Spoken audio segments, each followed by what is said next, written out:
కుష్ఠోడు మాదిరిగా ఇడికి కుష్ఠ వచ్చిందని వింటున్నారా? కుష్ఠ చూపిరా చేతుల పైకెత్తి. ఆడికి కుష్ఠ వచ్చిందని ఊర్లో ఉన్న ప్రజలందరూ ఊరు వెలుపలకు తరిమేస్తున్నారు. అతని ఊర్లో నీళ్లు ముట్టడానికి లేదు, ఈ ఊర్లో ఆహారం ముట్టడానికి లేదు. వీళ్ళు తిని ఆ ఎంగిలి మెతుకులు అలా పడేస్తే ఆ కుష్ఠుడు తినాలి, వీళ్ళు తాగి ఆ నీళ్ళు అలా పడేస్తే ఆ నీళ్లు తాగాలి, వీళ్ళు వదిలేసిన నీళ్లు వాడు తాగాలి, వీళ్ళు వదిలేసిన తిండి వాడు తినాలి. ఊరు వెలుపలి ఉన్నాడు. యేసు ప్రభు ఆ ఊరికి, ఆ గ్రామానికి వచ్చినాడని కుష్ఠిరోగి విని ఆ యేసయ్య సువార్త వినడానికని నెమ్మదిగా వచ్చి ఒక బండ చాటున కూర్చున్నాడు. ఓ బండ చాటున కూర్చున్నాడు. జనమంతా ఓరమని వచ్చి యేసయ్య సువార్త వింటున్నారు. అందులో ఒకడు నెమ్మదిగా ఈ బండ చాటున ఉన్న కుష్ఠిరోగిని చూసి అందరినీ చెదరగొట్టడానికి, రేయ్ కుష్ఠోడు వచ్చినాడు రా అని కేకబెట్టగానే జనం అందరూ రాళ్ళు పట్టుకున్నారు. కూర్చున్న దగ్గరనే రాళ్ళు తీసుకున్నారు కుష్ఠుడిని కొట్టి చంపడానికి. యేసయ్య అలా చేతులు చాపి ఆపి అంతమంది జనసమూహం మధ్యలో తిన్నగా తిన్నంగా కుష్ఠిరోగి దగ్గరికి వెళ్ళినాడు. కుష్ఠిరోగి దగ్గరికి వెళ్ళినాడు. జనము చేతిలో రాళ్ళున్నాయి ఈ కుష్ఠివాడిని చంపడానికి. కానీ నా యేసయ్య ఎవరో తెలుసా? ఆ కుష్ఠివాడి దగ్గరికి వెళ్ళి నీ కుష్ఠి బాగవును అని అనలేదు. ఆ కుష్ఠివాని చేతులు ముట్టుకొని లేవనెత్తి కౌగిలించుకొని తన కుష్ఠిని బాగు చేసిన వాడు నేను ప్రకటిస్తున్నా యేసుక్రీస్తు. కొట్టు చెప్పు గట్టిగా హల్లెలూయా. అంటరానివాడు,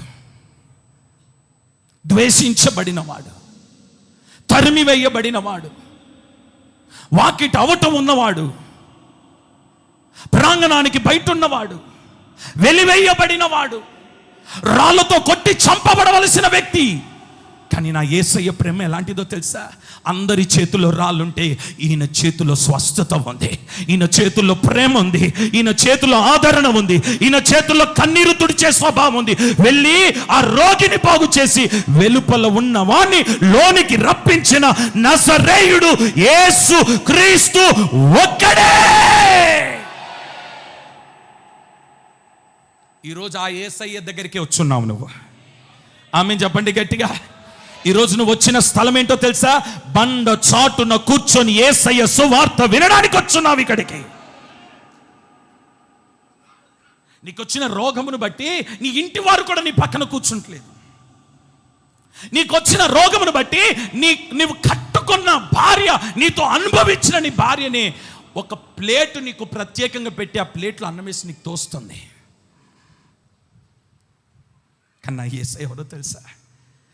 ఆయన చేతులతో కలిపి నీకు తినిపించేవాడే యేసయ్య. స్తోత్రం చెప్తామా గట్టిగా? ఇంకొంచెం గట్టిగా చెప్దామా?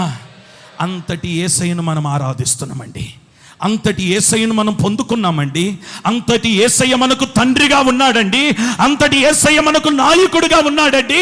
ఆయన తప్ప వేరొక దేవుడు మనకు లేడు.